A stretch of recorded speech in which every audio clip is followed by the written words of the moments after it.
പ്രീതികരുടെ സുഹൃത്തുക്കളെ എല്ലാവർക്കും എൻട്രിയിലേക്ക് സ്വാഗതം. ഞാൻ രാജേഷ് സാർ. നമ്മൾ SCERT സോഷ്യൽ സയൻസ് പാഠപുസ്തകങ്ങൾ പഠിക്കുകയാണ്.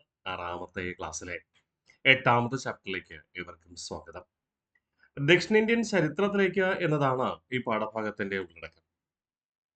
ദക്ഷിണേന്ത്യ എന്ന് പറയുമ്പോൾ നിങ്ങൾ മനസ്സിലാക്കേണ്ട ഒരു പ്രത്യേകതയുണ്ട്. നമ്മൾ ജോഗ്രഫി പഠിക്കുമ്പോൾ ദക്ഷിണേന്ത്യ എന്ന് പറഞ്ഞു കഴിഞ്ഞാൽ അവിടെ ഉദ്ദേശിക്കുന്നത് ഉത്തരായന രേഖയ്ക്ക് തെക്കുള്ള ഭാഗമാണ്. ഉത്തരായന രേഖയ്ക്ക് വടക്കുള്ള ഭാഗം വടക്കൻ ഇന്ത്യ എന്ന് വേണം കണക്കാക്കാൻ. എന്നാൽ നമ്മൾ ചരിത്രത്തിലേക്ക് വരുമ്പോൾ അവിടെ സംസ്കാരത്തിന്റെ അടിസ്ഥാനത്തിലാണ് തെക്കേ ഇന്ത്യയെന്നും മധ്യ ഇന്ത്യയെന്നും വടക്കേ ഇന്ത്യയെന്നും വേർതിരിക്കുക. ചരിത്രത്തിൽ തെക്കേ ഇന്ത്യ, മധ്യ ഇന്ത്യ, വടക്കേ ഇന്ത്യ എന്നിങ്ങനെ വേർതിരിക്കുന്നു. ആര്യന്മാർ വരുന്നതാണ് സാംസ്കാരികമായി ഇന്ത്യയെ വേർതിരിക്കുവാനുള്ള പ്രധാന കാലഘട്ടമാണ് നമ്മൾ കണക്കാക്കാം. സിന്ധു നദീതര സംസ്കാരം ദ്രാവിഡ സംസ്കാരത്തിൽപ്പെട്ടവരായിരുന്നു. ആര്യന്മാരുടെ വരവോടുകൂടിയാണ് സിന്ധു നദീതര സംസ്കാരം പൂർണ്ണമായി അസ്തമിച്ചത് എന്ന് നമുക്കറിയാം. ആര്യന്മാരുടെ ആഗമനം നമ്മൾ പറഞ്ഞു BC 1500-ലാണ് അല്ലേ. ആര്യന്മാർ ആദ്യമായി വന്നത് സിന്ധു നദിക്കരയിലാണ്. തുടർന്ന് അവരെങ്ങോട്ട് പോയി? ഗംഗാ നദിക്കരയില്, അതായത് ഇന്നത്തെ ഉത്തര മഹാസമുദ്രത്തിൽ വാസമുറപ്പിച്ചു. ഉത്തര മഹാസമുദ്രം ഉൾപ്പെടുന്ന ഭൂപ്രദേശമാണ് നമ്മൾ വടക്കേ ഇന്ത്യ എന്ന് വിളിക്കുക.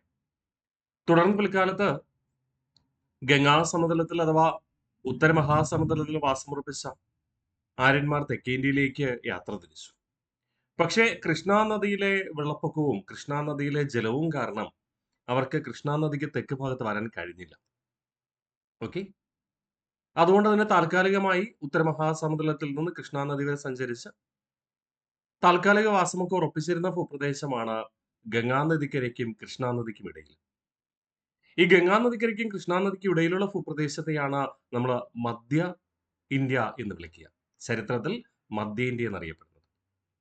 കൃഷ്ണാ നദിക്ക് തെക്ക് ഭാഗത്ത് AD 9-ാം നൂറ്റാണ്ട് വരെ ആര്യന്മാർക്ക് കടന്നു വരാൻ കഴിഞ്ഞില്ല. അതുകൊണ്ട് തന്നെ ആദ്യ കാലഘട്ടത്തൊക്കെ ഈ കൃഷ്ണാ നദിക്ക് തെക്കുള്ള ഭാഗം സാംസ്കാരികമായി ദ്രാവിഡ സംസ്കാരം മാത്രം നിലനിന്ന പ്രത്യേക ഭൂവിഭാഗമായി നിലനിന്നു. ഈ കൃഷ്ണാ നദിക്ക് തെക്ക് അല്ലെങ്കിൽ നമ്മുടെ തിരുപ്പതിക്ക് തെക്കുള്ള ഭൂപ്രദേശമാണ് ദക്ഷിണേന്ത്യ എന്ന ചരിത്രത്തിൽ വിലയിരുത്തുക. ആ കൃഷ്ണാ നദിക്ക് തെക്കുള്ള ഭൂപ്രദേശത്തെ കുറിച്ചാണ് നമ്മൾ പഠിക്കുക. കേരള PSCയുടെ കേരള ചരിത്രം എന്ന സിലബസിനകത്ത് കേരള ചരിത്രത്തിലെ സാഹിത്യ സ്രോതസ്സുകൾ എന്ന് പറയുന്ന ഒരു ഭാഗമുണ്ട്. ആ ഭാഗത്ത് പ്രധാനമായും ചോദിക്കുന്നത് ഈ ദക്ഷിണേന്ത്യൻ ചരിത്രമാണ്. നമുക്ക് പഠിച്ചാലോ? ആരംഭിക്കാം. എന്താണ് ദക്ഷിണേന്ത്യ? ഞാൻ പറഞ്ഞു, ഇന്ത്യയുടെ തെക്കൻ സംസ്ഥാനങ്ങളായ ഇന്നത്തെ കർണാടക, തമിഴ്നാട്, കേരളം, ആന്ധ്രാപ്രദേശ്, തെലങ്കാന എന്നിവയും കേന്ദ്രഭരണ പ്രദേശങ്ങളായ പുതുച്ചേരിയും ലക്ഷദ്വീപും ഉൾപ്പെടുന്നതാണ് തെക്കേ ഇന്ത്യ എന്ന് ചരിത്രപരമായി പറയുക. ഓക്കെ, അപ്പൊ ചരിത്രപരമായി തെക്കേ ഇന്ത്യ എന്ന് പറയുന്നത് കർണാടക, തെലങ്കാന, ആന്ധ്ര, പിന്നെ കേരളവും തമിഴ്നാട്, 5 സംസ്ഥാനങ്ങളും ലക്ഷദ്വീപും പുതുച്ചേരിയുമാണ്. ഓക്കെ അല്ലേ? ഗുഡ്. ഇനി മഹാശിലായുഗം. നമുക്കറിയാം, ശിലായുഗം എന്ന് പറഞ്ഞാൽ ശിലകൾ ആയുധങ്ങളായി ഉപയോഗിച്ച കാലഘട്ടമാണ് ശിലായുഗ സംസ്കാരം. അതിൽ തന്നെ നവീന ശിലായുഗ കാലഘട്ടത്തെയാണ്, മൂർച്ചയേറിയ മിനുസമുള്ള ആയുധങ്ങൾ ഉപയോഗിച്ച കാലഘട്ടത്തെയാണ് നമ്മൾ മഹാശിലായുഗം എന്ന് വിളിക്കുക. നമ്മൾ ശിലായുഗ സംസ്കാരങ്ങൾ 6ാമത്തെ ക്ലാസ്സിലെ 1ാമത്തെ ചാപ്റ്ററിൽ പഠിച്ചിരുന്നു അല്ലേ? യെസ്. ആ ശിലായുഗം ദക്ഷിണേന്ത്യയില് ഉണ്ടായിരുന്നു. ഇനി നമ്മൾ പറയുന്നത് ആ ദക്ഷിണേന്ത്യയിൽ നിന്ന് അതിനുള്ള തെളിവ് ലഭിച്ചത് എവിടെ നിന്ന് എന്ന കാര്യമാണ് നമ്മൾ പരിശോധിക്കുക. കരിങ്കല്ലിലും ചെങ്കല്ലിലും നിർമ്മിച്ച കൂടക്കല്ല്, തൊപ്പിക്കല്ല്, മുനിയറകൾ തുടങ്ങിയവയാണ് മഹാശിലാ സ്മാരകങ്ങൾ എന്ന പേരിൽ അറിയപ്പെടുക. എന്തൊക്കെ? കരിങ്കല്ലിലും ചെങ്കല്ലിലും. കരിങ്കല്ല് സുലഭമായ സ്ഥലത്ത് കരിങ്കല്ലിൽ നിർമ്മിക്കപ്പെട്ടു. നമ്മുടെ വടക്കൻ കേരളത്തില് കണ്ണൂർ, കാസർഗോഡ് മേഖലയിൽ കാണപ്പെടുന്ന പ്രത്യേകതരം മണ്ണിനുമാണ് ചെങ്കല്ല് എന്ന് പറയുക. ചെങ്കല്ല്. ആ ചെങ്കല്ലിനാൽ നിർമ്മിക്കപ്പെട്ട കൂടക്കല്ല്, തൊപ്പിക്കല്ല് എന്നിവയും ഉണ്ടായിരുന്നു. മുനിയറകൾ എന്ന് പറയുമ്പോൾ പണ്ടുകാലത്ത് മുനിമാര് തപസ് ചെയ്യാൻ ഉപയോഗിച്ചിരുന്ന ഒരു ചെറിയൊരു നിർമ്മിതിയാണ്. ഞാൻ ചിത്രം കാണിച്ചു തരാം. മുനിയറകളും മഹാശിലായുഗ സ്മാരകങ്ങളായി കണക്കാക്കുന്നു. വലിയ ശിലകൾ കൊണ്ടോ പാളുകൾ കൊണ്ടോ നിർമ്മിച്ചിരിക്കുന്നതിനാല് ഇവയെ മഹാശില സ്മാരകങ്ങൾ എന്നാണ് വിളിക്കുക. ഓക്കെ, ഇത്തരം ശിലാസ്മാരകങ്ങൾ നിർമ്മിക്കപ്പെട്ട കാലഘട്ടത്തെയാണ് നമ്മൾ മഹാശിലായുഗം എന്ന് വിളിക്കുക. അപ്പോൾ കരിങ്കല്ലിലും ചെങ്കല്ലിലും കൂടക്കല്ല്, തൊപ്പിക്കല്ല്, മുനിയറകൾ തുടങ്ങിയവ നിർമ്മിക്കപ്പെട്ട കാലഘട്ടമാണ് മഹാശിലായുഗം എന്ന പേരിൽ അറിയപ്പെടുക. ക്ലിയർ? മഹാശിലായുഗത്തിന്റെ തെളിവുകൾ ദക്ഷിണേന്ത്യ മിക്ക ഭാഗങ്ങളിൽ നമുക്ക് കാണാൻ സാധിക്കും. ഒട്ടനവധി ഭൂപ്രദേശങ്ങളിൽ. അതിൽ ഏറ്റവും പ്രധാനപ്പെട്ട ഭൂപ്രദേശം എന്ന് പറയുന്നത് കേരളത്തിലെ മറയൂർ, ചേരമനങ്ങാട്, ചേരമനങ്ങാട്, ഓക്കെ, ചേരമനങ്ങാട്, കുപ്പകൊല്ലി, മങ്ങാട് എന്നിവയാണ്.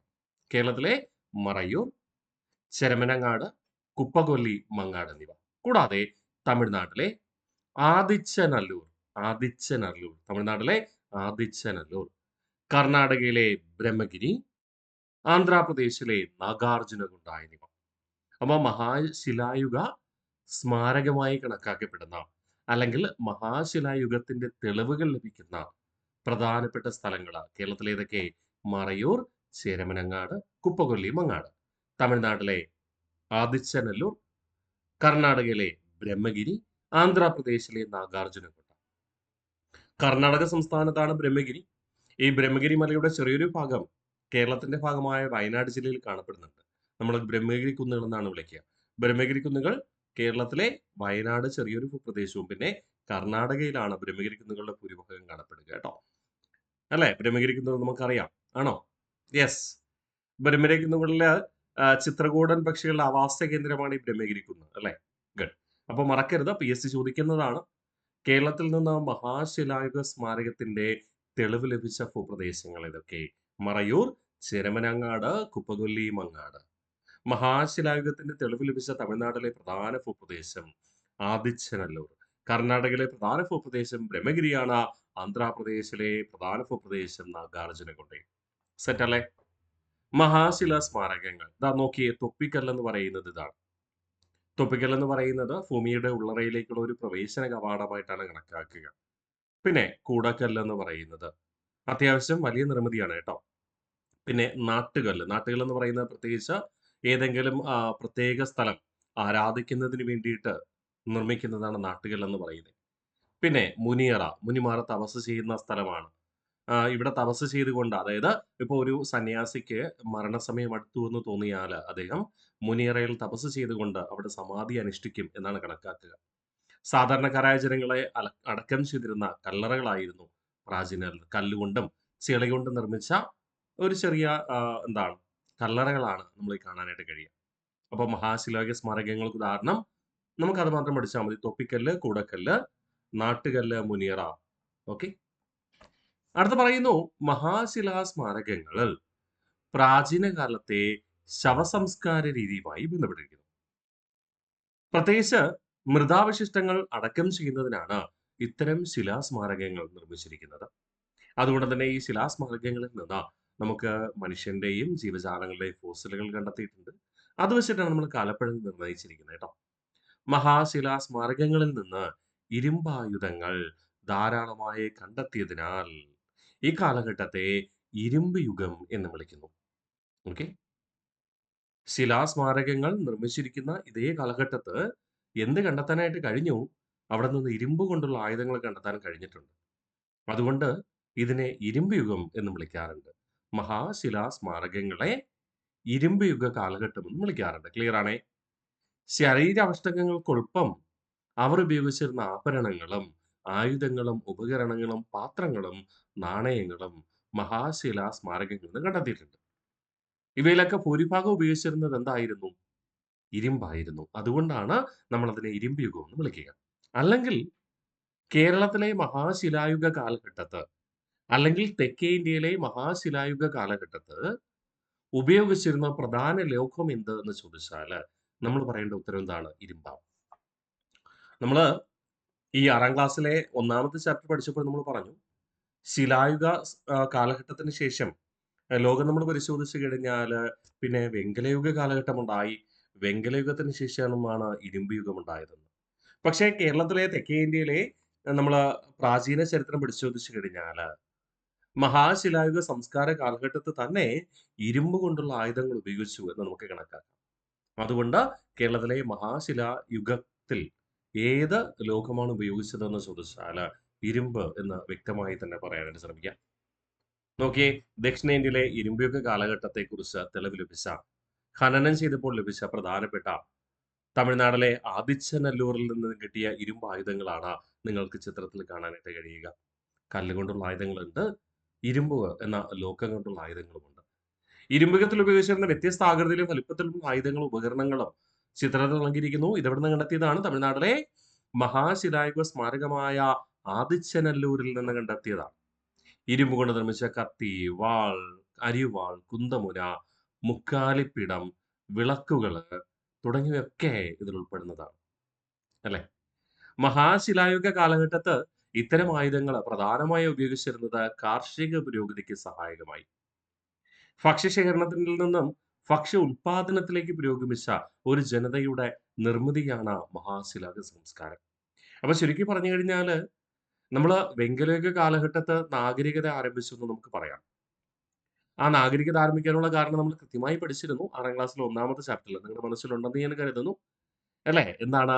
ആഹ് നവീന ശിലായുഗ കാലഘട്ടത്തിൽ മനുഷ്യൻ സ്ഥിരവാസം ഉറപ്പിച്ചു.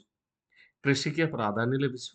അങ്ങനെ ഇരുമ്പ് വെങ്കലയുഗ കാലഘട്ടത്ത് വെങ്കലം കൊണ്ടുള്ള ആയുധങ്ങൾ ഉപയോഗിച്ചപ്പോഴ് കൂടുതൽ ഭൂപ്രദേശത്തേക്ക് കാർഷിക മേഖല വ്യാപിപ്പിച്ചു.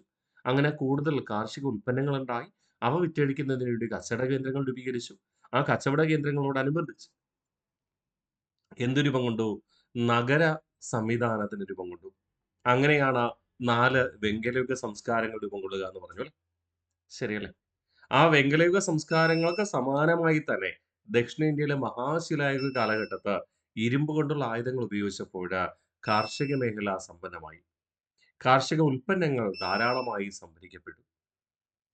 പക്ഷേ ചെറിയൊരു വ്യത്യാസമുണ്ട്. മറ്റ് വെങ്കലയുഗ സംസ്കാരങ്ങളെ അപേക്ഷിച്ച് ദക്ഷിണേന്ത്യയില് സാധനങ്ങൾക്ക് പകരം സാധനങ്ങൾ കൈമാറ്റം ചെയ്യുന്ന വ്യവസ്ഥിതിയാണ് ഉണ്ടായിരുന്നത്. ഇതിനെ നമ്മള് നൊടുത്തൽ എന്നാണ് വിളിക്കുക കേട്ടോ. നൊടുത്തൽ എന്നാണ് അറിയപ്പെടുക. സാധനങ്ങൾക്ക് പകരം സാധനങ്ങൾക്ക് പകരം സാധനങ്ങൾ കൈമാറ്റം ചെയ്യുന്ന വ്യവസ്ഥിതി. സാധനങ്ങൾക്ക് പകരം സാധനങ്ങൾ കൈമാറ്റം ചെയ്യുന്ന വ്യവസ്ഥിതി എന്ത് പേരിൽ അറിയപ്പെടുന്നു? നൊടുത്തൽ എന്ന പേരിൽ അറിയപ്പെടുന്നു. നൊടുത്തൽ. മറക്കല്ലേ. അടുത്ത് പറയുന്നു, ദക്ഷിണേന്ത്യയിലെ രാഷ്ട്ര രൂപീകരണത്തെക്കുറിച്ച്. ഞാൻ പറഞ്ഞു, കൃഷ്ണാ നദിക്ക് തെക്കാണ് പ്രധാനമായും തെക്കേ ഇന്ത്യ എന്നറിയപ്പെടുക. തെക്കേ ഇന്ത്യയിലെ രാജഭരണമാണ് നിലനിന്നിരുന്നത് കേട്ടോ. പ്രധാനപ്പെട്ട 3 രാജവംശങ്ങളാണ് ഉണ്ടായിരുന്നത്. നിങ്ങൾ മാപ്പിൽ കാണുന്നത് പോലെ ചേര, ചോള, പാണ്ഡ്യന്മാർ. ചേരന്മാർ ഭരിച്ചിരുന്നത് പ്രധാനമായിട്ടും കേരളം ഉൾപ്പെടുന്ന ഭൂപ്രദേശത്താണ്. 2 തമിഴ്നാട്ടിലെ വടക്കൻ ഭൂപ്രദേശങ്ങളിൽ ചോളന്മാർ ഭരിച്ചിരുന്നു. തെക്കൻ ഭൂപ്രദേശങ്ങളിലെ പാണ്ഡ്യന്മാരും. ഇവരെ 3 പ്രബല രാജവംശങ്ങളാണ് ഉണ്ടായിരുന്നത് എന്ന അർത്ഥത്തിൽ നമ്മൾ ഈ 3 രാജാക്കന്മാരെയും ചേർത്ത് മൂവേന്തർമാർ എന്നാണ് വിളിക്കുക. എന്താണ് വിളിക്കുക? മൂവേന്തർമാർ എന്നാണ് വിളിക്കുക. മൂവേന്തർമാർ എന്ന് പറയുമ്പോൾ ആരൊക്കെയാണ് അവിടെ? ചേര, ചോള, പാണ്ഡ്യന്മാർ. ചേരന്മാരുടെ ആസ്ഥാനം വഞ്ചി ആയിരുന്നു. ആദ്യ തലസ്ഥാനം വഞ്ചിയാണ് കേട്ടോ. പിൽക്കാല തലസ്ഥാനമാണ് കൊടുങ്ങല്ലൂര് അഥവാ മുസിരീസ് എന്ന് പറയാം. ആദ്യ തലസ്ഥാനം വഞ്ചിയാണ്. പിൽക്കാല തലസ്ഥാനമാണ് മുസിരീസ്. മുസിരീസ് അഥവാ കൊടുങ്ങല്ലൂർ എന്ന് പറയാം. കൊടുങ്ങല്ലൂർ.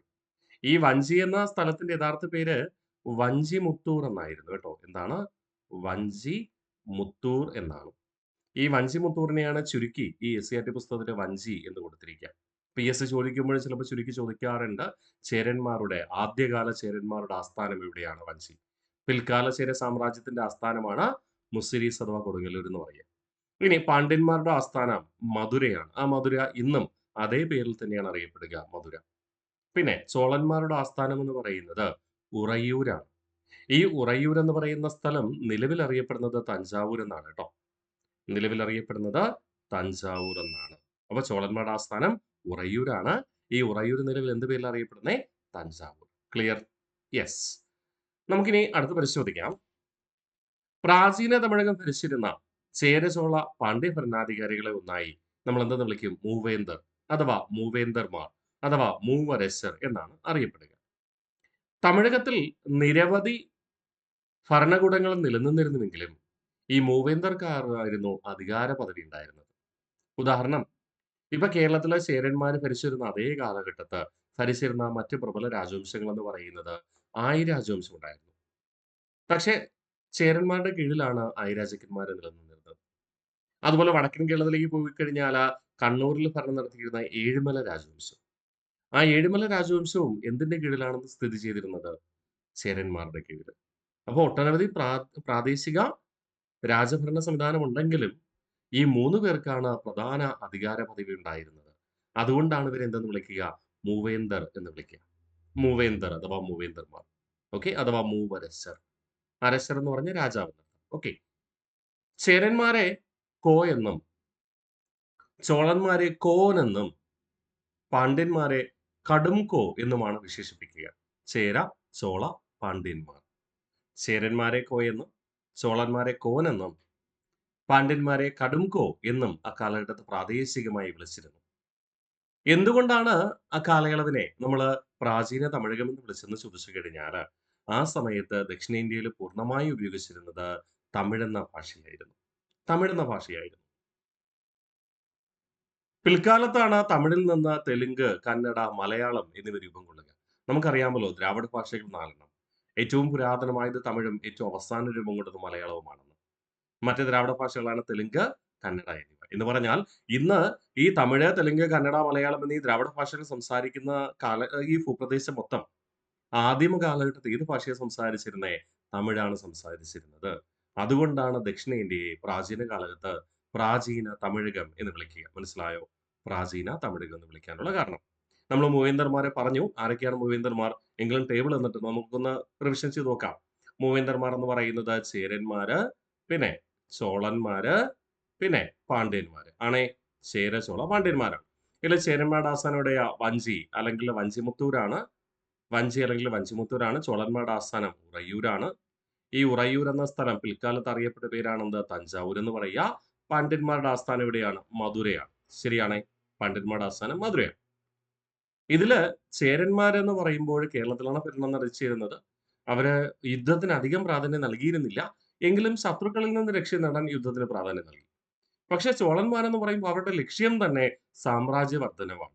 സാമ്രാജ്യ വിസ്തൃതി വർദ്ധിപ്പിക്കുക എന്നാണ്. അതുകൊണ്ട് നിരന്തരമായി യുദ്ധത്തിൽ ഏർപ്പെട്ട രാജവംശമായിരുന്നു ചോളന്മാർ. അതുകൊണ്ട് ഏറ്റവും ശക്തന്മാരായി കണക്കാക്കുന്നത് ചോളന്മാരെയാണ് കേട്ടോ. ഇനി യുദ്ധത്തിന് ഒന്നും പോവാത്ത പാവം രാജവംശമായിരുന്നു പാണ്ഡ്യന്മാർ.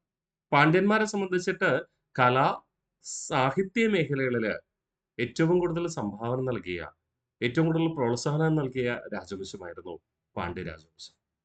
ചേരന്മാര് ശത്രുക്കൾ ഉണ്ടെങ്കിൽ മാത്രം തിരിച്ചാക്രമിക്കുന്ന രീതി. ചോളന്മാരാകട്ടെ യുദ്ധമാണ് അവരുടെ പ്രധാന ലക്ഷ്യമെന്ന് പറയുന്നത് സാമ്രാജ്യ വിസ്തൃതിക്ക് വേണ്ടി. പാണ്ഡ്യന്മാരെന്ന് പറയുമ്പോൾ മധുര കേന്ദ്രീകരിച്ചുകൊണ്ട് കലാ, സാഹിത്യ, പണ്ഡിത സദസ്സുകൾക്ക് പ്രാധാന്യം നൽകി, പ്രോത്സാഹനവും നൽകി. അത് ബേസിക് ഐഡിയ ആണ്. നമ്മൾ അങ്ങോട്ട് പോകുമ്പോൾ അത് നമുക്ക് വേണം. അതുകൊണ്ട് പറഞ്ഞതാണ് കേട്ടോ. അപ്പൊ ഏറ്റവും ശക്തന്മാരായ പ്രാചീന തമിഴകത്തെ രാജവംശം ഏതാന്ന് ചോദിച്ചാൽ അതാരാണ്? ചോളന്മാരാണ്. ഭൂപടത്തിൽ നിറം നൽകിയിരിക്കുന്ന ദക്ഷിണേന്ത്യൻ ഭൂപ്രദേശം പ്രാചീന കാലത്ത് തമിഴകം എന്ന പേരിലാണ് അറിയപ്പെട്ടിരുന്നത്. എന്തുകൊണ്ടാണെന്ന് ഞാൻ പറഞ്ഞു. അവിടുത്തെ പ്രധാന ഭാഷ തമിഴായിരുന്നു. പ്രാചീന തമിഴകത്തെക്കുറിച്ച് വിവരം ലഭിക്കുന്ന പ്രധാന ചില സ്രോതസ്സുകളാണ് പഴന്തമിഴ് പാട്ടുകൾ. പഴന്തമിഴ് പാട്ടുകൾ എന്ന് പറയുമ്പോൾ സാഹിത്യമാണ് അല്ലെ? സാഹിത്യത്തിന് പ്രോത്സാഹനം നൽകിയത് ഏത് രാജവംശമായിരുന്നു? പാണ്ഡ്യന്മാരായിരുന്നു അല്ലെ? പാണ്ഡ്യന്മാരുടെ തലസ്ഥാനം എവിടെയാ? മധുരയായിരുന്നു അല്ലെ?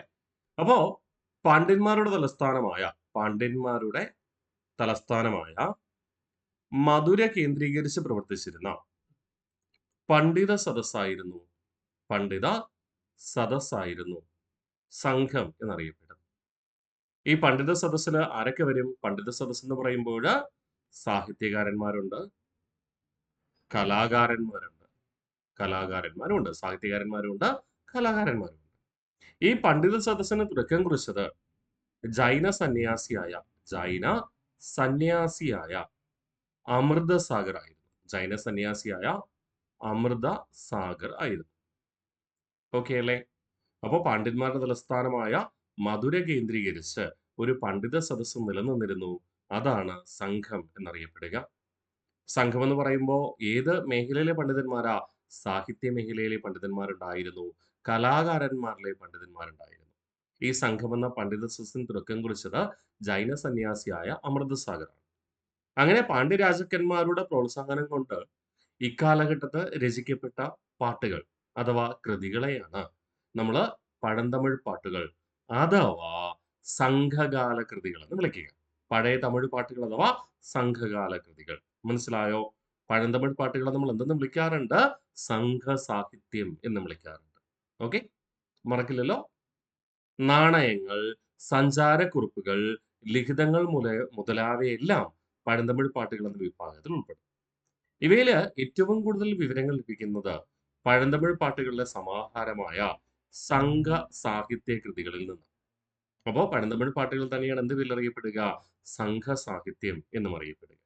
സംഘസാഹിത്യം നമ്മൾ 8ാം ക്ലാസ്സിലേക്ക് പോകുമ്പോൾ കുറച്ചധികം പുസ്തകങ്ങളും അവയുടെ വിവരങ്ങളും പ്രത്യേകിച്ച് എടുത്ത് പഠിക്കാനുണ്ട്.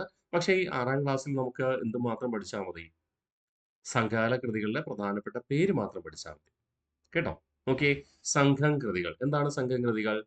സംഘം കൃതികളെ പൊതുവിൽ നമുക്ക് രണ്ടായി വേർതിരിക്കാം. ഒന്ന് അകം പാട്ടെന്നും 2 പുറം പാട്ടെന്നും. അതായത് നമ്മുടെ വീടെടുക്കുക. വീടിനകത്തുള്ള കാര്യങ്ങളും വീടിന് പുറത്തുള്ള കാര്യങ്ങളും വേർതിരിക്കാൻ പറ്റും. നമ്മുടെ ഓരോ വ്യക്തികളുടെയും വ്യക്തിപരമായ ജീവിതത്തെ അല്ലെ. വീടിനകത്തുള്ള കാര്യങ്ങൾ എന്ന് പറയുമ്പോൾ നമ്മുടെ തീർച്ചയായിട്ടും വ്യക്തിപരമായ കാര്യങ്ങളാണ്. അതായത് കുടുംബവുമായി ബന്ധപ്പെട്ട കാര്യങ്ങൾ.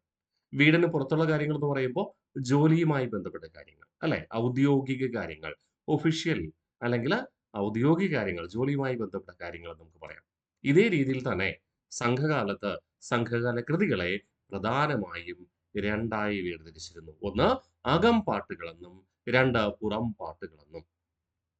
കുടുംബ ജീവിതത്തെയും സാമൂഹിക ജീവിതത്തെയും പരാമർശിക്കുന്നവയാണ് അകം പാട്ടുകൾ. സാമ്പത്തികവും രാഷ്ട്രീയവും അതായത് ജോലി, സാമ്പത്തികവും രാഷ്ട്രീയവും സൈനികപരവുമായ ജീവിതത്തെക്കുറിച്ച് പരാമർശിക്കുന്നതാണ് പുറം പാട്ടുകൾ. ഈ അകം പാട്ടുകളിലും പുറം പാട്ടുകളിലും ഏറ്റവും പ്രധാനപ്പെട്ട 2 കൃതികളുണ്ട്. ഒന്ന് അകനാനൂറ്. അകനാനൂറ്.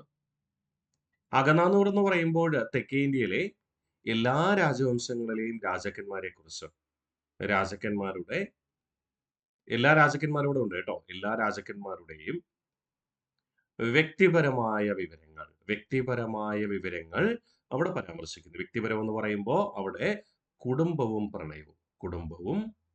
പ്രണയവും. ഇതിൽ 400 പ്രണയഗാനങ്ങളാണ് ഉൾക്കൊള്ളിച്ചിരുന്നത്. 400 പ്രണയഗാനങ്ങൾ. അതുകൊണ്ട് ഇതിനെ എന്തെന്ന് വിളിച്ചു? അകനാനൂറ് എന്ന് വിളിച്ചു. ഈ അകംപാട്ടുകൾ പുറംപാട്ടുകളിൽ ഏറ്റവും പ്രധാനപ്പെട്ടതൊന്ന് അകനാനൂറ്. രാജാക്കന്മാരുടെ വ്യക്തിപരമായ വിവരങ്ങൾ അതായത് കുടുംബവും പ്രണയവും പരാമർശിക്കുന്നു. 400 പ്രണയഗാനങ്ങൾ. അതുകൊണ്ട് അതിനെ അകനാനൂറ് എന്ന് വിളിച്ചു. 2 രാജാക്കന്മാരുടെ ഔദ്യോഗിക വിവരങ്ങൾ അതായത് ഭരണവും യുദ്ധവും. ഭരണം, യുദ്ധം തുടങ്ങിയ കാര്യങ്ങൾ പരാമർശിക്കുന്ന 400 വീരഗാഥകൾ. 400 വീരഗാഥകൾ. ഈ 400 വീരഗാഥകൾ പരാമർശിക്കുന്ന കൃതിയെ നമ്മൾ എന്തെന്ന് വിളിച്ചു? പുറനാനൂറ് എന്ന് വിളിച്ചു. പുറനാനൂറ്. ഓക്കെ. അകംപാട്ടുകളിലും പുറംപാട്ടുകളിലും ഏറ്റവും പ്രധാനപ്പെട്ട 2 എണ്ണമാണ് അകനാനൂറും പുറനാനൂറും. അകനാനൂറ് രാജാക്കന്മാരുടെ വ്യക്തിപരമായ വിവരങ്ങൾ, കുടുംബവും പ്രണയവും 400 പ്രണയഗാനങ്ങൾ ഉൾക്കൊള്ളിച്ചിട്ടുണ്ട്. അതുകൊണ്ട് അത് അകനാനൂറ് എന്നറിയപ്പെട്ടു. പുറനാനൂറ് രാജാക്കന്മാരുടെ ഔദ്യോഗിക വിവരങ്ങൾ അതായത് ഭരണവും യുദ്ധവും 400 വീരഗാഥകൾ ഉൾക്കൊള്ളിച്ചിരിക്കുന്നു. അതുകൊണ്ട് അത് പുറനാനൂറ്. അകനാനൂറാകും പുറനാനൂറും എഴുതിയത് രുദ്രശർമ്മൻ എന്ന് പറയുന്ന വ്യക്തിയാണ്. ആരാണ്? രുദ്രശർമ്മൻ. അകനാനൂറും പുറനാനൂറും എഴുതിയത് രുദ്രശർമ്മനാണ്. ഓക്കെ. ആരാണ് എഴുതിയ? രുദ്രശർമ്മൻ. കേട്ടോ? ഓർമ്മിച്ചേക്കണേ. ഗുഡ്. അടുത്ത് പറയാം സംഘസാഹിത്യം. യാതും ഊരേ യാവരും കേളിർ നീതും നന്റും പിറർതാൻ വാരാം. പുറനാനൂറ് എന്ന പുസ്തകത്തിലെ ഒരു ഈരടിയാണ്. പുറനാനൂറ് എന്ന് പറയുമ്പോൾ ഞാൻ നിങ്ങളോട് പറഞ്ഞു, രാജാക്കന്മാരുടെ ഔദ്യോഗിക വിവരങ്ങൾ, ഭരണവും യുദ്ധവുമായി ബന്ധപ്പെട്ട വിവരങ്ങളാണ്. 400 ഗാനങ്ങളാണ് ഇതിൽ ഉൾക്കൊള്ളിച്ചിരുന്നത്. ഇത് എഴുതിയതാരാണ്? രുദ്രശർമ്മനാണ്. അല്ലെ? എഴുതിയതാരാണ്? രുദ്രശർമ്മനാണെന്ന് പറഞ്ഞു. അതുമായി ബന്ധപ്പെട്ട 2 ഈരടിയാണ് ഇവിടെ കൊടുത്തിരിക്കുന്നത്. നോക്കി അതിന്റെ അർത്ഥം. എല്ലാം നമ്മുടെ നാട് തന്നെയാണ്. എല്ലാവരും നമ്മുടെ സഹോദരങ്ങളാണ്. തിന്മയോ നന്മയോ ഒന്നും തന്നെ മറ്റുള്ളവരിൽ നിന്ന് നമുക്ക് ലഭിക്കുന്നതല്ല. നാം എന്താണോ ചെയ്യുന്നത് അതാണ് നന്മയും തിന്മയും. ഓക്കെ. അത് ഉപദേശവുമായി ബന്ധപ്പെട്ടതാണ്. എന്തായാലും സംഘസാഹിത്യകൃതിയായ പുറനാനൂറിലെ വരികളാണ് മുകളിൽ നൽകിയിരിക്കുന്നത്. ആ സംഘസാഹിത്യം ഞാൻ നിങ്ങളോട് പറഞ്ഞു.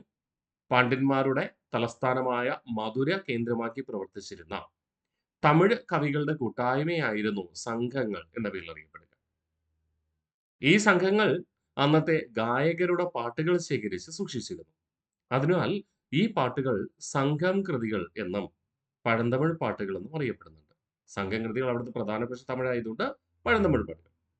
ഈ കാലഘട്ടത്തെ ഈ സംഘമെന്ന പണ്ഡിത സദസ്സ് നിലനിന്ന കാലഘട്ടത്തെയാണ് നമ്മൾ സംഘകാലം എന്ന് വിളിക്കുക. പുറനാനൂറ് പോലെ നിരവധി സാഹിത്യ കൃതികൾ സംഘകാലഘട്ടത്തിൽ രചിക്കപ്പെട്ടിരുന്നു. അവയിൽ ഏറ്റവും പ്രധാനപ്പെട്ടത് നമുക്ക് പരിചയപ്പെടാം. അതിനു മുമ്പ് ഒരു കാര്യം കൂടെ ഞാൻ സൂചിപ്പിച്ചേട്ടെ. സംഘമെന്ന പണ്ഡിത സദസ്സ് രൂപീകരിച്ച ആരാണ്? ജൈന സന്യാസിയായ അമൃതസാഗറാണ്. അത് മനസ്സിലുണ്ടാവുമല്ലോ? ഉണ്ടാവും. സംഘകാലം എന്ന് പറയുമ്പോൾ പ്രധാനമായും ഈ സംഘമെന്ന പണ്ഡിത സദസ്സ് BC 300 മുതൽ AD 800 വരെ നിലനിന്നു. അതായത് തെക്കേ ഇന്ത്യയിലെ ജൈനമതം നിലനിന്ന കാലഘട്ടം എന്താണോ അതുവരെ സംഘമെന്ന പണ്ഡിത സദസ്സ് നിലനിന്നു. BC 300 സംഘം സ്ഥാപിക്കുക. AD 800 ജൈനമതം ക്ഷയിച്ചപ്പോൾ സംഘവും ക്ഷയിച്ചുപോയി. ഓക്കെ, BC 300 കേരളത്തിൽ ജൈനമതം പ്രചാരം ആരംഭിക്കുക. ആ സമയത്താണ് സംഘം എന്ന ഈ സദസ്സ് രൂപീകരിക്കുന്നത്. AD 800 ആയപ്പോഴേക്കും ജൈന മതവിശ്വാസം ക്ഷയിച്ചുപോയി. അതോടെ ഈ സംഘം എന്ന പണ്ഡിത സദസ്സും ക്ഷയിച്ചുപോയി. പക്ഷേ ഇവ പ്രവർത്തിച്ചിരുന്ന പ്രധാന കാലയളവ് എന്ന് പറയുന്നേ BC 1 മുതൽ, എളുപ്പത്തിനാണ് ഞാൻ AD എന്ന് പറഞ്ഞത്. നമ്മൾ CE എന്ന വാക്കാണ് നമ്മൾ ഇവിടെ ഉപയോഗിക്കുക, അല്ലെ? കോമൺ എറ CE. BC എന്ന് പറയുമ്പോൾ BCE, അല്ലെ? ഓക്കെ, അപ്പൊ BCE 1 മുതൽ CE 500 വരെയാണ്, കോമൺ എറ 500 വരെയുള്ള കാലഘട്ടം. അല്ലെങ്കിൽ AD 1 മുതൽ, BC 1 മുതൽ എന്ന് പറയുമ്പോൾ തൊട്ടടുത്ത വർഷം AD 1 ആണല്ലോ. BC 1 മുതൽ CE 500 വരെയുള്ള കാലഘട്ടമാണ് നമ്മൾ എന്തെന്ന് വിളിക്കുക? സംഘകാലം എന്ന് വിളിക്കുക. ഈ കാലയളവാണ് പ്രധാനമായും സംഘകാലം എന്നറിയപ്പെടുക. അപ്പോൾ സംഘം നിലനിന്ന കാലഘട്ടം എന്ന് പറയുന്നത് BC 300 മുതൽ AD 800 വരെയാണെങ്കിലും സംഘമെന്ന പണ്ഡിത സദസ്സ് പ്രധാനമായും ശക്തമായി പ്രവർത്തിച്ചിരുന്ന കാലയളവ് എന്ന് പറയുന്നത് 1 മുതൽ CE 500 വരെയാണ്. ഓക്കെ, CE 1 മുതൽ CE 500 വരെയാണ്. ഈ കാലയളവാണ് സംഘകാലം എന്നറിയപ്പെടുക. അപ്പോൾ പ്രധാനപ്പെട്ട സംഘകാല കൃതികൾ നമുക്കൊന്ന് പരിചയപ്പെടാം. കുറുന്തൊകൈ, നാറ്റിണൈ, അകനാനൂറ്, പതിറ്റുപത്ത് തുടങ്ങിയവ. ഇതിൽ PSCക്ക് ഏറ്റവും പ്രാധാന്യം പതിറ്റുപത്താണ്. ഓക്കെ, പതിറ്റുപത്ത് എന്ന് പറയുമ്പോൾ നിങ്ങൾ മനസ്സിലാക്കുക, ചേര രാജാക്കന്മാരെ കുറിച്ച് പരാമർശമുള്ള കൃതിയാണ് പതിറ്റുപത്ത്. 10 ചേര രാജാക്കന്മാരെ കുറിച്ച് 10 കവികൾ എഴുതിയ കവിതാ സമാഹാരമാണ് പതിറ്റുപത്ത്. അപ്പൊ ചേരന്മാർ എവിടെ ഭരിച്ചിരുന്ന? കേരളത്തിലല്ലേ? അപ്പോ അതുകൊണ്ട് PSC ചോദിക്കും, കേരള ചരിത്ര പരാമർശമുള്ള സംഘകാല കൃതി ഏത്? പതിറ്റുപത്ത്. ചേര രാജാക്കന്മാരെ കുറിച്ച് പരാമർശമുള്ള സംഘകാല കൃതി ഏത്? അല്ലെങ്കിൽ പഴന്തമിഴ് പാട്ട് ഏത്? പതിറ്റുപത്ത്. ഇത് കൂടാതെ മറ്റു പ്രധാനപ്പെട്ട സംഘസാഹിത്യമാണ് തിരുക്കുറൽ, സിലപ്പതികാരം, മണിമേഖല എന്നിവ. ഇതിലെ തമിഴ് ഇതിഹാസങ്ങൾ എന്നറിയപ്പെടുന്നത് തമിഴ് ഇതിഹാസങ്ങൾ എന്നറിയപ്പെടുന്ന കൃതികളാണ് ഏതൊക്കെ? സിലപ്പതികാരവും മണിമേഖലയും. കൂടാതെ മണിമേഖലയും. ഇനി ഈ തിരുക്കുറൽ എന്ന് പറയുന്നത് ഉപദേശങ്ങൾ അടങ്ങിയ ഗ്രന്ഥമായിരുന്നു. എങ്ങനെയാണ് ജീവിക്കേണ്ടതെന്ന ഉപദേശങ്ങൾ അടങ്ങിയ ഗ്രന്ഥം. ലോകത്ത് ഏറ്റവും കൂടുതൽ പ്രചാരമുള്ള ഉപദേശങ്ങൾ അടങ്ങിയ ഗ്രന്ഥം ഏതെന്ന് ചോദിച്ചാൽ നമ്മൾ ബൈബിൾ എന്ന് പറയും, അല്ലെ? അതുകൊണ്ട് ഉപദേശങ്ങൾ അടങ്ങിയ തമിഴ് ഭാഷയിലെ ആദ്യ കൃതിയായ തിരുക്കുറലിനെ നമ്മൾ എന്തെന്ന് വിളിക്കാറുണ്ട്? തിരുക്കുറലിനെ തമിഴ് ബൈബിൾ എന്ന് വിശേഷിപ്പിക്കും. എന്തെന്ന് വിളിക്കും? തമിഴ് ബൈബിൾ എന്ന് പറഞ്ഞാൽ ബൈബിളിന്റെ തമിഴ് പരിഭാഷയല്ല, മറിച്ച് ഉപദേശങ്ങൾ അടങ്ങിയ ഗ്രന്ഥമായതുകൊണ്ട് ഈ തിരുക്കുറലിനെ നമ്മൾ എന്തെന്ന് വിളിച്ചു? തമിഴ് ബൈബിൾ എന്ന് വിളിച്ചു. ഇന്ത്യയിൽ ഉപദേശങ്ങൾ അടങ്ങിയ പ്രാചീന രചന ഏതെന്ന് ചോദിച്ചാൽ വേദങ്ങളാണ്. BC 1500 മുതൽ രചിക്കപ്പെട്ടതാണ് വേദങ്ങൾ. അതുകൊണ്ട് ആ വേദങ്ങളൊക്കെ രചിച്ചത് ആര്യന്മാരാണ്, വടക്കേ ഇന്ത്യയിലാണ്, അല്ലെ? വേദങ്ങളിൽ ഉപദേശങ്ങൾ തന്നെയാണുള്ളത്. എങ്ങനെ ജീവിക്കണമെന്ന ഉപദേശങ്ങളാണ്, എങ്ങനെ ആരാധിക്കണമെന്ന ഉപദേശങ്ങളാണ്. അതുപോലെ ഉപദേശങ്ങൾ അടങ്ങിയ തെക്കേ ഇന്ത്യയിൽ രചിക്കപ്പെട്ട ആദ്യ ഗ്രന്ഥം എന്ന അർത്ഥത്തിൽ ഈ തിരുക്കുറളിനെ എന്തെന്ന് വിളിക്കാറുണ്ട്? ദക്ഷിണ വേദം എന്ന് വിളിക്കാറുണ്ട്. എന്തെന്ന് വിളിക്കും? ദക്ഷിണ വേദം. അപ്പൊ തിരുക്കുറൾ അറിയപ്പെടുന്നത് 1 തമിഴ് ബൈബിൾ, 2 ദക്ഷിണ വേദം. തമിഴ് ഇതിഹാസങ്ങൾ എന്നറിയപ്പെടുന്നത് ചിലപ്പതികാരവും മണിമേഖലയും. ചിലപ്പതികാരം എഴുതിയത് ഇളങ്കോവടികളാണ്. ചിലപ്പതികാരം എഴുതിയത് ഇളങ്കോവടികളും മണിമേഖല എഴുതിയത് സാത്തനാറുമാണ്. ചിലപ്പതികാരം എഴുതിയത് ഇളങ്കോവടികളാണ്, മണിമേഖല എഴുതിയത് സാത്തനാർ. ഇതൊക്കെ 8ാം ക്ലാസ്സിൽ നമ്മൾ പഠിക്കുമെങ്കിലും ഈ പേര് കണ്ട സ്ഥിതിക്ക് നമ്മൾ പറഞ്ഞു പോകുന്നത് നല്ലതല്ലേ, അതുകൊണ്ട് പറഞ്ഞതാണേ. അപ്പോൾ ചിലപ്പതികാരം എഴുതിയത് ഇളങ്കോവടികളാണ്, മണിമേഖല എഴുതിയ ആരാണ്? സാത്തനാർ. തിരുക്കുറൾ എഴുതിയത് നമുക്കറിയാം അല്ലേ? തിരുവള്ളുവർ. തിരുവള്ളുവർ. കന്യാകുമാരിയൊക്കെ സന്ദർശിച്ചിട്ടുള്ളവർക്ക് അറിയാൻ പറ്റും. അവിടെ കന്യാകുമാരിയിൽ തിരുവള്ളുവരുടെ പ്രതിമയാണ് സമുദ്രത്തിലെ തുടക്ക ഭാഗത്ത് കാണുവാനായിട്ട് കഴിയുക. ഓക്കെ. അപ്പൊ തമിഴ് ഇതിഹാസങ്ങൾ എന്നറിയപ്പെടുന്ന എന്തൊക്കെ? ചിലപ്പതികാരവും മണിമേഖലയുമാണ്. ആ ചിലപ്പതികാരം എഴുതിയത് ഇളങ്കോവടികൾ, മണിമേഖല എഴുതിയത് സാത്തനാർ. തിരുക്കുറൾ എഴുതിയത് തിരുവള്ളുവറാണ്. തിരുക്കുറളിനെ നമ്മൾ എന്തെന്ന് വിളിച്ചു? തമിഴ് ബൈബിൾ എന്നും ദക്ഷിണവേദം എന്നും വിളിച്ചു. സെറ്റാണ്. തിരുക്കുറൾ തമിഴ് സാഹിത്യത്തിലെ അനശ്വര കൃതികളിൽ ഒന്നാണ് തിരുക്കുറൾ. ആരെഴുതിയേ? തിരുവള്ളുവർ. കണ്ണകിയുടെയും കോവലന്റെയും കഥ പറയുന്ന ചിലപ്പതികാരത്തിന്റെ രചയിതാവ് ഇളങ്കോവടികളാണ്. കോവലന്റെയും മാധവിയുടെയും മകളായ മണിമേഖലയുടെ കഥ പറയുന്ന കൃതിയാണ് മണിമേഖല. സാത്തനാർ അഥവാ ചാത്തനാറാണ് ഈ മണിമേഖലയുടെ രചയിതാവ്. അപ്പൊ തിരുക്കുറൾ തിരുവള്ളുവർ എഴുതി. ചിലപ്പതികാരം കണ്ണകിയുടെയും കണ്ണകിയുടെ ഭർത്താവായ കോവലന്റെയും കഥ പറയുന്നതാണ്. കണ്ണകിക്ക് മക്കളില്ല. അപ്പോൾ കണ്ണകിയുടെ ആവശ്യപ്രകാരം കോവലൻ എന്ത് ചെയ്തു? മറ്റൊരു വിവാഹം കഴിച്ചു. ആ രണ്ടാമത്തെ ഭാര്യയുടെ പേരാണ് മാധവി. ആ കോവലനും മാധവിക്കും ഉണ്ടാകുന്ന മകളാണ് മണിമേഖല. ചിലപ്പതികാരത്തിന്റെ തുടർച്ചയാണ് മണിമേഖല എന്ന് കരുതേണ്ടി വരും. ചിലപ്പതികാരത്തിൽ കണ്ണകിയുടെയും കോവലന്റെയും കഥയാണ്. ആ കോവലന്റെയും രണ്ടാമത്തെ ഭാര്യയുടെ മാധവിയുടെ മകളായ മണിമേഖലയുടെ കഥയാണ് സാത്തനാറുടെ മണിമേഖലയിൽ പറയുക. അതുകൊണ്ടാണ് ചിലപ്പതികാരത്തെയും മണിമേഖലയെയും നമ്മൾ എന്തെന്ന് വിളിച്ചേ? തമിഴ് ഇതിഹാസം എന്ന് വിളിച്ചത്. ക്ലിയർ ആണേ? സംഘകാലത്തെ സാമൂഹിക സാമ്പത്തിക ജീവിതം കൂടെ നമുക്കൊന്ന് പരിചയപ്പെടാം. സംഘകൃതികൾ ഉൾപ്പെട്ട പഴന്തമിഴ് പാട്ടുകളിൽ പ്രാചീന തമിഴകത്തെ ജനജീവിതത്തെ കുറിച്ച് പ്രതിപാദിക്കുന്നുണ്ട്. സാമൂഹിക ജീവിതം, കൃഷി, കാലിമേക്കൽ, ഉപ്പുകുറുക്കൽ, വിഭവങ്ങളുടെ കൈമാറ്റം എന്നിവയെക്കുറിച്ചെല്ലാം ഇതിൽ പരാമർശിക്കുന്നുണ്ട്. എന്തൊക്കെ? സാമൂഹിക ജീവിതം, കൃഷി, കാലിമേക്കൽ, ഉപ്പുകുറുക്കൽ, വിഭവങ്ങളുടെ കൈമാറ്റം എന്നിവയെല്ലാം എന്തിൽ പരാമർശിക്കുന്നുണ്ട്? ഈ സംഘകാല കൃതികളിൽ പരാമർശിക്കുന്നുണ്ട്. ഞാൻ പറഞ്ഞു, സാധനങ്ങൾക്ക് പകരം സാധനങ്ങൾ കൈമാറ്റം ചെയ്യുന്ന വ്യവസ്ഥിതി എന്ത് പേരിൽ അറിയപ്പെടും?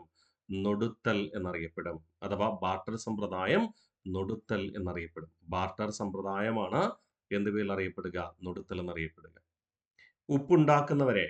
ഉപ്പ് നിർമ്മിക്കുന്നവരെ നമ്മൾ എന്തെന്ന് വിളിച്ചു? ഉപ്പുണ്ടാക്കുന്നവരെ എന്തെന്ന് വിളിക്കും?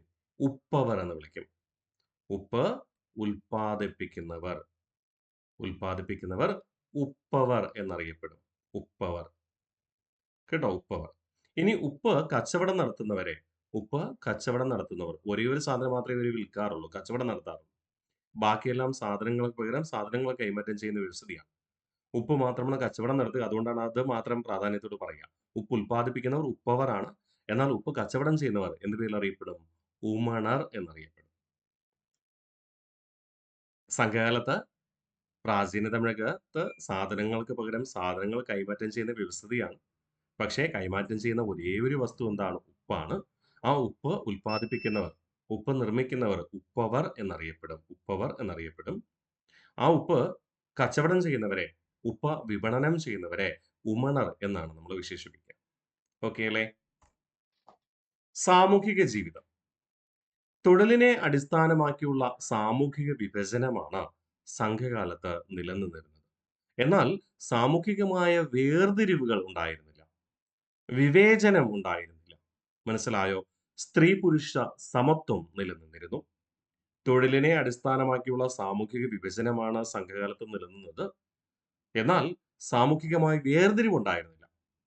ഇപ്പോൾ കന്നുകാലി മേയ്ക്കുന്നവരെ നമ്മൾ പൊതുവായിട്ട് ഒരു ഭൂപ്രദേശത്ത് അവരെ കാണാനായിട്ട് കഴിയും. പ്രത്യേകിച്ച് കുന്നിൻ ചെരുവിലാണ് കന്നുകാലി മേയ്ക്കുന്ന സാമൂഹിക വിഭാഗം നിലനിന്നിരുന്നത്.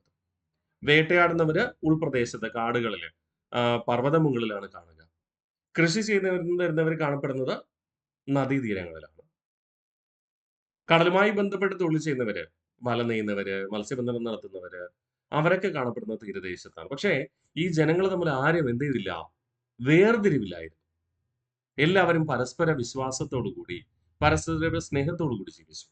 സാധനങ്ങൾക്ക് പകരം സാധനങ്ങൾ കൈമാറ്റം ചെയ്തു. കച്ചവടം ചെയ്തിരുന്ന ഒരേ ഒരു വസ്തു എന്താണ്? ഉപ്പാണ്. ജാതി വ്യവസ്ഥിതി ഇല്ലേ ഇല്ല.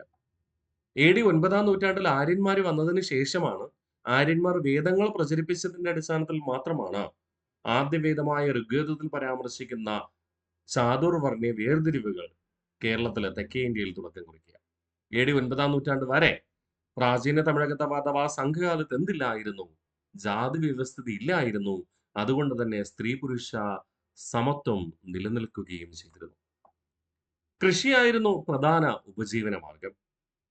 കന്നുകാലി മേയ്ക്കൽ, മീൻപിടുത്തം, വേട്ടയാടൽ എന്നിവ മറ്റ് ഉപജീവന മാർഗങ്ങളുമായിരുന്നു. ഓക്കെ, അപ്പൊ കൃഷിയായിരുന്നു സംഘകാലത്തെ പ്രധാന ഉപജീവന മാർഗം. അതുകൂടാതെ കന്നുകാലി മേയ്ക്കുന്നവരുണ്ടായിരുന്നു, മീൻപിടുത്തം തൊഴിലായി സ്വീകരിക്കുന്നവരുണ്ടായിരുന്നു, വേട്ടയാടൽ ചെയ്യുന്നവരുണ്ടായിരുന്നു. വിദേശ രാജ്യങ്ങളുമായി സംഘകാലത്ത് വ്യാപാരബന്ധം നിലനിന്നിരുന്നു, പ്രധാനമായിട്ടും വിദേശ ബന്ധമുണ്ടായിരുന്നത് റോമൻ സാമ്രാജ്യവുമായിട്ട് വിദേശ വ്യാപാര ബന്ധമുണ്ടായിരുന്നു. കേരളത്തിൽ അല്ലെങ്കിൽ പ്രാചീന തമിഴകത്ത് പ്രചാരത്തിലുണ്ടായിരുന്ന റോമൻ നാണയമായിരുന്നു ദിനാറ. ഈ ദിനാറയെ നമ്മൾ കേരളത്തിൽ അറിയപ്പെടുന്നത് ദീനാരം എന്നാണ് കേട്ടോ. യഥാർത്ഥത്തിൽ ദിനാറ എന്നാണ്, കേരളത്തിൽ അറിയപ്പെടുന്നത് ദീനാരം എന്നാണ്. ഓക്കെ, അപ്പൊ വിദേശ വ്യാപാരം നിലനിന്നു. ആരുമായിട്ടാണ് വിദേശ വ്യാപാര ബന്ധമുണ്ടായിരുന്നത്? റോമൻ സാമ്രാജ്യവുമായി. കേരളത്തിൽ പ്രചാരത്തിലുണ്ടായിരുന്ന റോമൻ നാണയമാണ് ദിനാറ അഥവാ ദീനാരം എന്നറിയപ്പെടുക. കുരുമുളക് മറ്റ് സുഗന്ധവ്യഞ്ജനങ്ങളുമായിരുന്നു പ്രധാനമായും വിദേശികൾ വാങ്ങിയിരുന്നത്. അതിന് പകരമായി അവര് ചെമ്പ്, വെള്ളി, സ്വർണം മുതലായവ തിരികെ നൽകുകയും ചെയ്തു. സാധനങ്ങൾക്ക് പകരം സാധനങ്ങൾ കൈമാറ്റം ചെയ്യുന്ന വ്യവസ്ഥയാണ്. ചെമ്പ്, വെള്ളി, സ്വർണം മുതലായവ അവർ എന്ത് ചെയ്തു? തിരികെ പ്രതിഫലമായി നൽകുകയും ചെയ്തു. അതാണ് നമ്മൾ മനസ്സിലാക്കേണ്ട കാര്യം. ഓക്കെ, തീരുമാനമായി. അപ്പൊ ഇത്രയും കൃത്യമായി പഠിച്ചുറപ്പിക്കാമോ? വളരെ പ്രാധാന്യമുണ്ട്.